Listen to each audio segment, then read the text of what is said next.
Quel est le matelas idéal? Comment choisir son matelas? Aujourd'hui, je vous présente 4 choses qu'on ne vous a jamais dites quand vient le temps de choisir votre matelas et je vous les présente dans quelques secondes.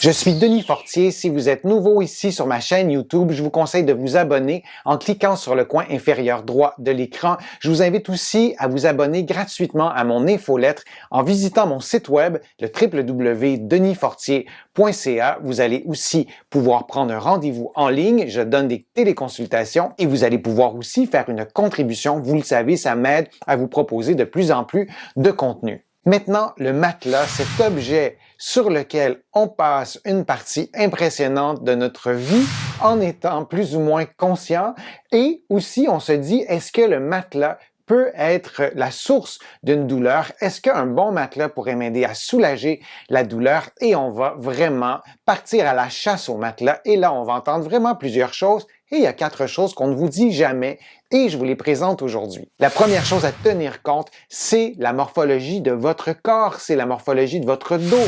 On ne parle jamais de ça quand vient le temps de choisir un matelas. Pourtant, c'est essentiel. C'est le même principe que pour des chaussures. Vous allez bien connaître la forme de vos pieds. Alors pour le matelas, c'est la même chose. Par contre, le dos, il est derrière et vous ne le voyez pas. Et la majorité des personnes ne connaissent pas vraiment la forme du bas du dos, la forme de leur colonne vertébrale. Je vous donne un truc pour vous familiariser avec cette forme-là. Vous vous couchez sur le dos, directement au sol. Si vous êtes inconfortable, s'il y a de la douleur, vous pouvez placer un coussin derrière la tête ou un oreiller, mais vous gardez les jambes alignées et vous allez glisser un doigt, 2 doigts ou plusieurs doigts en dessous du bas du dos, entre votre peau et le plancher, et vous allez mesurer cet espace-là. Et si vous avez plus de 2 doigts, ça vous indique qu'il y a une courbure qui est quand même assez prononcée. Ce n'est pas nécessairement un défaut ou une qualité, c'est une caractéristique. Et cette courbure-là pourrait être très différente en position debout. On va vraiment le mesurer en position couchée puisqu'on parle de matelas. Et si vous avez une grande courbure couchée sur le dos, il est important que votre matelas puisse remplir cette courbure-là, puisse supporter cette courbure-là. Et si vous n'avez pas de courbure, on souhaiterait, à l'inverse, d'avoir un matelas qui va permettre à votre dos de rester dans cette position-là. Ça, c'est pour la position couchée sur le dos et vous allez faire la même chose couché sur le côté et moi, je vous suggère de demander à une personne de prendre une photo du bas de votre dos et du bassin pour voir l'alignement, pour voir si le bassin reste relativement bien aligné ou si, par exemple, et on le voit chez les personnes qui sont très minces, elles ont une fine taille et elles ont un bassin évidemment plus large que la taille et lorsqu'elles sont couchées sur le côté, on voit qu'il y a une cassure au niveau du bas du dos, bien sûr, parce qu'il y a un vide qui n'est pas comblé et les vertèbres vont faire un mouvement passivement et on va avoir une certaine cassure dans l'alignement des vertèbres. Alors, c'est une autre façon de connaître votre morphologie et votre matelas doit supporter ces courbures-là sans les amplifier. La deuxième chose à tenir compte quand vient le temps de choisir un matelas, c'est votre souplesse. Et il y a 2 formes de souplesse. La souplesse ligamentaire qui ne se modifie pas. Je vous donne 2 trucs simples pour savoir si vos ligaments sont très, très souples. Vous allez placer votre main comme ça. Vous allez faire une flexion du poignet et vous allez tenter, moi j'y arriverai pas, je vais vous le montrer comme ça, vous allez tenter de placer votre pouce sur votre avant-bras. Alors moi, j'ai pas une hyper laxité ligamentaire. Si vous y arrivez, si vous pouvez placer votre pouce sur votre avant-bras, vérifiez de l'autre côté et si les 2 pouces ont cette souplesse-là, il y a des chances que vous ayez des ligaments qui sont assez souples ou sinon très très souples. Deuxième test, toujours pour vérifier votre souplesse ligamentaire, debout, vous vous penchez vers l'avant pour tenter d'aller toucher au plancher, sans plier les genoux bien sûr. Et si vous arrivez à placer vos 2 mains au sol, sans plier les genoux, et en plus, vous êtes arrivé à faire ça avec votre pouce, à toucher à l'avant-bras, on peut peut-être penser que vos ligaments sont particulièrement souples et vous entrez dans cette catégorie de personnes qui est peut-être hyperlaxe et ça vaudrait peut-être la peine de consulter un professionnel de la réadaptation pour faire le test au complet pour voir si vos ligaments sont très souples, voire trop souple. Et dans un contexte de matelas, si vos ligaments sont très souples, c'est dire qu'ils ne vous donnent peut-être pas la stabilité qu'on souhaiterait. Et c'est un peu comme si moi je dormais et mon doigt était placé dans une position de fin d'amplitude et que mes ligaments ne contrôlaient pas bien cette fin d'amplitude-là et que je demeurais dans cette position-là pendant 7 heures, d'autant plus si je ne bouge pas beaucoup durant le sommeil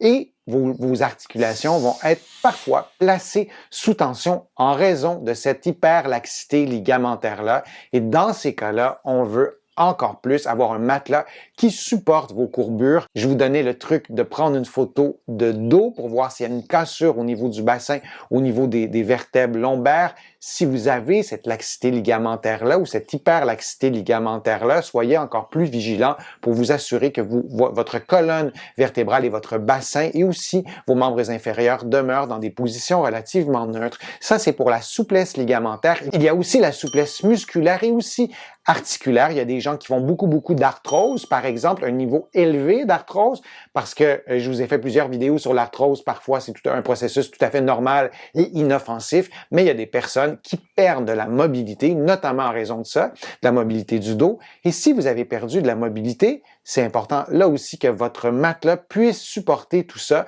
pour ne pas placer vos articulations sous tension pendant des heures et des heures. Et pour vérifier si vous avez une bonne souplesse au niveau du dos, un mouvement qui est relativement simple à faire à la maison, vous allez faire une inclinaison de cette façon-là et vous allez tourner en direction opposée comme ça, et vous allez revenir, et vous le faites aussi de l'autre côté. Vous inclinez du côté gauche et vous allez tourner du côté droit. Et il y a plusieurs façons de faire ces mouvements-là. Je vous les ai souvent présentés de façon beaucoup plus élaborée dans d'autres vidéos. Vous pourrez les retrouver facilement sur ma chaîne YouTube, mais vérifiez votre mobilité. Et ça, c'est un truc très simple. Si vous n'arrivez pas à faire ces mouvements-là, s'il y a de la raideur lorsque vous effectuez le mouvement de rotation, par exemple, eh bien, il y a peut-être une raideur musculaire, il y a peut-être une raideur articulaire.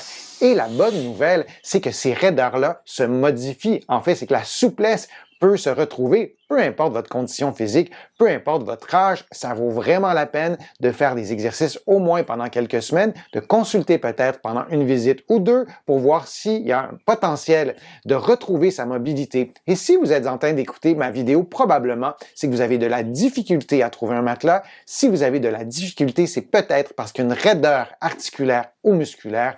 Et là encore, c'est vraiment important d'avoir un matelas qui supporte bien ces courbures-là. Une autre chose qu'on ne vous dit jamais quand vient le temps de choisir votre matelas, c'est de tenir compte de vos cycles de douleur. Pour le dire comme ça, si vous avez de la douleur et une douleur qui est persistante ou une douleur qui est chronique, qui revient de façon cyclique, il faut tenir compte de ces douleurs-là et même parfois, il est vraiment très intéressant d'ajouter quelque chose au matelas pendant une période douloureuse, pendant une période où votre dos va moins bien, vous avez plus de douleur, pour permettre à votre dos de se reposer pendant une nuit de sommeil. J'ai des patients qui vont vraiment être soulagés en ajoutant par exemple un rouleau au niveau de la taille. Lorsque ces personnes-là sont couchées sur le côté, elles vont se fabriquer un rouleau d'environ, je vous donne juste un aperçu comme ça de cette grosseur-là, pour combler vraiment le creux qui se trouve entre la colonne et le matelas au niveau de la taille.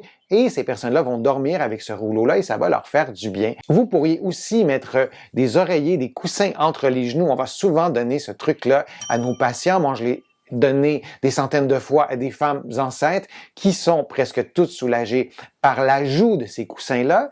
Est-ce que c'est nécessaire que vous dormiez toujours avec ces coussins-là? Peut-être pas, mais en période douloureuse, parfois, il n'y a aucun matelas qui va vous permettre de dormir confortablement parce que la clé est peut-être d'ajouter un coussin ou deux entre vos genoux et entre vos chevilles aussi pour que les jambes soient parallèles. Donc, vous allez chercher un matelas toute votre vie quand la solution n'est pas là. La solution est de modifier, par exemple, l'alignement des membres inférieurs. La vente des matelas, c'est un marché qui génère beaucoup d'argent, bien sûr, beaucoup de profit.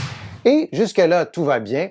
Par contre, on va, dans certains contextes, instrumentaliser des termes médicaux. On va avoir des matelas orthopédiques. On va avoir des matelas dont l'efficacité a été prouvée scientifiquement. On va utiliser des termes médicaux comme outil de marketing pour vous convaincre d'acheter ces matelas-là, moi, je vous propose d'être extrêmement prudent sur cet argumentaire-là médico-scientifique, de peut-être même demander ces études-là pour que vous puissiez les voir. Dans bien des cas, on ne les voit jamais, ces études-là. Et l'argumentaire médico-scientifique est souvent utilisé pour vous convaincre de la suprématie d'un matériau sur tous les autres, sur tel type de confection. On va évoquer peut-être que le matériau a été utilisé dans telle mission spatiale pour...